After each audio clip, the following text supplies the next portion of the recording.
Attamoltan oduu galgala kanaa kan isin dhageessisu an Tuujubee Horaati. Walitti bu'iinsa naannoo Oromiyaa keessaa fuudhaan nageenyi akka buufatu gochuu irratti mariin araaraa fuulleffateef Taanzaaniyaa keessatti geggeeffamaa ture har'a jechuun Eebila 3 bara 2023 xumuramuusaa mootummaan Itoophiyaa beeksisee jira.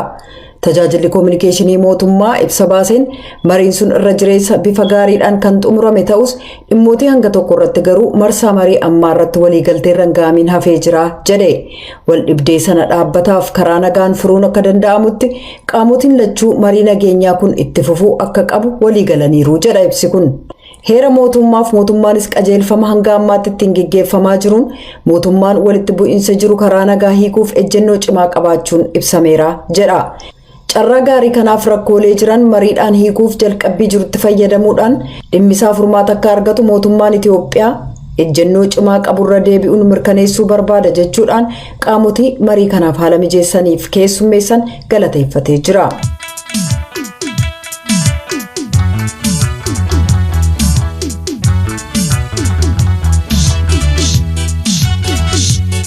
Waraanni bilisummaa Oromoo gamasaan ibsa baaseen waldhibdee Oromiyaa hiikuuf yaaliin jalqabbiif mariin nagaa geggeeffamaa ture guyyaa har'aa caamsaa 3 bara 2023 xumurameera jedheera.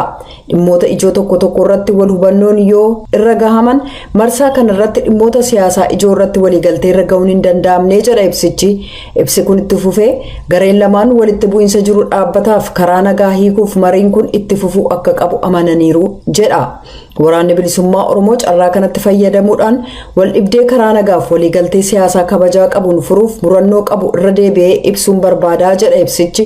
Xumura irrattis ibsi kun waraanni bilisummaa Oromoo qaamolee marii kanaaf haala mijeessaniif keessummeessaniif galata guddaa qaba jedheera. Gama biraan paartiin morkattootaa lama Izeemaaf Abin mootummaan federaalaa marii araaraaf sochiiwwan walitti bu'iinsa booda jiran ilaalchisee iftoominatu tanqata jechuun qeeqan. Raawwatiinsi waliigaltee Pretooriyaa iftoominni waan itti hanqateef ammas paartilee siyaasaaf uummata biraa komeen akka jiru Izeemaan ibsee jira. Hordoftoota keenyaa kanarratti oduudhaa booda xiinxala qabna.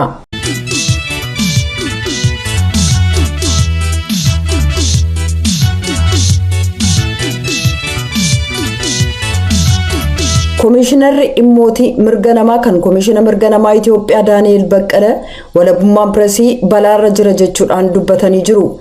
Guyyaa pireesii walabaa har'a kabajamuuf manni maree sabaa himaa Itoophiyaa qopheesse irratti haasaa kan dhageessisan yoo ta'u yeroo ammaa walabummaan pireesii balaa keessa jira jedhanii jiran. Komishinarichi akka jedhanitti dhiyeenya gaazexeessonni 8 hidhamuu isaaniif kaan immoo poolisiidhaan barbaadamaa jiraachuu akkasumas miidiyaaleen hawaasaa hanga tokkos ugguramaniiru jedhan. Jijjiiramni yeroo dhiyoo as mul'ataa dhufe walabummaa pireesiirra dhiibbaa kaa'uu isaallee dubbataniiru. Daani'eel itti dabaluudhaan ogeessota miidiyaa hidhuun faallaa seera miidiyaa biyyattiiti jedhan.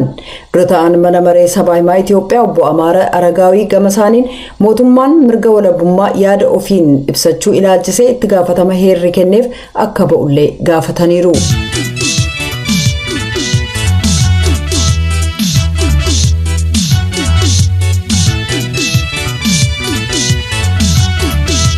Waliigaltee lola dhaabinsaa mootummaa Itoophiyaaf adda bilisummaa uummata Tigraay gidduu ture dhaabuuf waliigalteen Pretooriyaa irratti irra ga'ame kaleessa jechuun 9 bara 2022 baatii 6ffaa lakkoofsisee jira jechuudhaan ministiriin dhimma alaa Yuunaayitid Isteets ibsa baaseen beeksiseera. Kunis waggoota lamaaf walitti bu'iinsa kaaba Itoophiyaa keessaa xumuree nageenyi buufatee miidhaa jirurraa dandammachuun akka itti fufu taasiseera jedha ibsichi. Milkaa'inni adeemsa nagaa gamtaa Afrikaan durfameef kan Yuunaayitid Isteets taajabdummaan hirmaatte duula gamtaan Afrikaa dhukaase akka callisu geggeesseef hooggansa durataa komishina gamtaa Afrikaa Musaa Faakii akkasumas tattaaffii addaa kan gurmuu sadarkaa olaanaa akka gamtaa Afrikaan geggeeffameen ta'uu ibsichi tuqeera. Ibsi ministirii dhimma alaa kun itti dabaluudhaan Yuunaayitid Isteets mariin araaraa Taanzaaniyaa keessatti waraana bilisummaa Oromoof mootummaa Itoophiyaa gidduutti geggeeffame galateeffachuudhaan qaamoleen hundinuu rakkoo jiruuf furmaata kennuuf amanamummaa gaariin akka mari'atan ni jajjabeessiti jedha ibsi ministirii haajaa alaa Ameerikaatiin ba'e kun.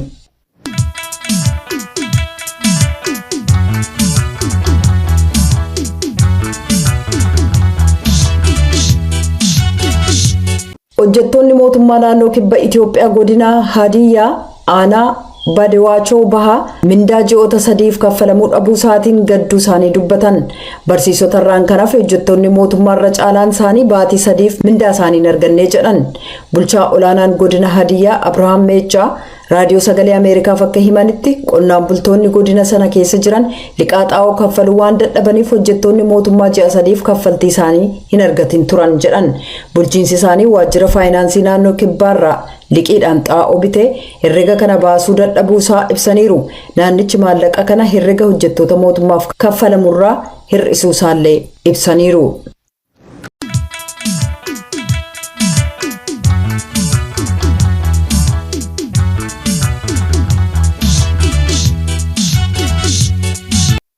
Lammiiwwan Sudaan kumaan lakkaa'amaniif lammiiwwan biyyootii alaa biyyattii Afrikaa Bahaa walitti bu'insaan raafame keessaa dheessuuf ennaa wal ga'anii jiranitti itti gaafatamaan dhimmootii gargaarsa namoomaa akka tokkummaa mootummootaa roobii har'aa handaara galaana Sudaan ga'anii jiran.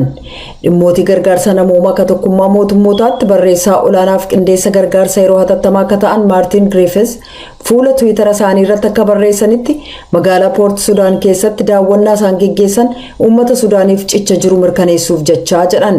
Gamas dhaqqabuun isaanii waliigalteen lola dhaabinsaa walakkeessa halkanii kan itti dhumatu guyyaa dhumaarra yoo ta'u kunis lola sana dhaabuuf gumaachi inni taasisu xiqqoodha jedhameera. Daawwannaan isaanii kun walitti bu'iinsa jeneraalota biyyattii gameeyyii lamaan gidduutti uumameen namoota lola gidduutti danqamaniif qe'ee ofiirraa buqqa'an ilaalchisee ka jiru haalli namoomaa yaaddessaa ta'uun dabalaa waan dhufeef jecha. Haa ta'u malee dhaabbileen tokkummaa mootummootaa hojjettootaaf dhiyeessii murtaa'aa ta'een attamiin hojjechuu danda'u inni jedhu gaaffii keessa galee jira. Gamtaan Afrikaa jeneraalota Sudaan lolarra jiran irratti dhiibbaan dabalataa dhukaasa dhaabuu akka kaa'amuuf gargaarsi namoomaa akka hayyamamu gaafatee jira. Walga'iin ariifachiisaan waa'ee Sudaan irratti gamtaa Afrikaatti geggeeffame miseensota tokkummaa mootummootaaf kan IGAD walitti fideera.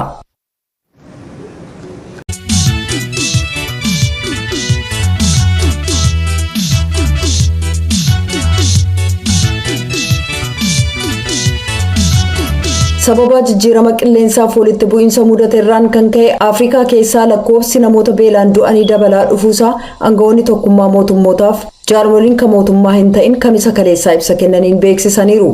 Akeekkachiisi isaanii kun Afrikaan rakkoo nyaataa kana dura argamee hin beekne keessa seenuusaa kan dhaga'ame kanneen duula farra beelaa geggeessaniif ogeeyyiin ibsa walittaansu erga kennanii booda. Jaarmiyaan gargaarsa daa'immanii UNICEFiif dhaabbati kan mootummaa hin ta'in Care for Oxfam Paaris keessatti ibsa waloodhaan tuuta oduuf kennaniin Itoophiyaa, Keeniyaa fi Soomaaliyaa keessaa giddugaleessaan sakandii 36 keessatti namoonni beelaan du'aa jiru jedhan. Namoonni Saahel keessaa miliyoona 20tti hedaman illee hanqina nyaataa kan isaan mudate ta'uu dubbataniiru. Bakka hokkara warra jihaadaan raafamte Burkina Faso keessatti ka waggaa tokko dura yeroo wal fakkaatu caalaa baatii amajjiif fulbaana bara 2022 keessa ijoolleen dachaa 3 ta'an ajjeefamaniiru. Lakkoofsi ijoollee hanqina nyaataa hamaan miidhaan irra ga'e illee walakkaadhaan dabaluu UNICEF beeksiseera. Oduun galgala kanaaf qabnu kanuma.